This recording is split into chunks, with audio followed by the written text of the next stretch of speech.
তো বন্ধুরা দেখো, আমি তোমাদের আগের ভিডিওতে দেখিয়েছিলাম যে আমাদের গঙ্গা স্নান করা। দেখো আমাদের স্নান করা কমপ্লিট হয়ে গেছে।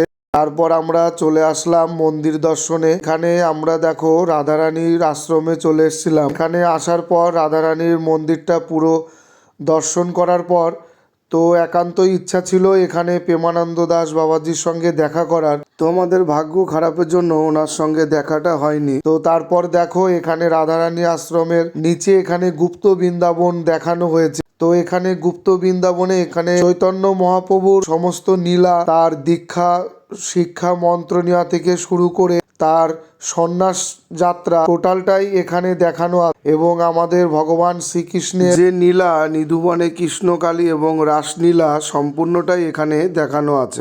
তারপর শ্রী বলদেব মন্দিরে চলে গেলাম। এখানে গিয়ে দেখি বেশ সুন্দর রাসলীলা হচ্ছে, সেটাই তোমাদের সঙ্গে একটু শেয়ার করলাম। ভালো লাগলে চ্যানেলটিকে সাবস্ক্রাইব করুন।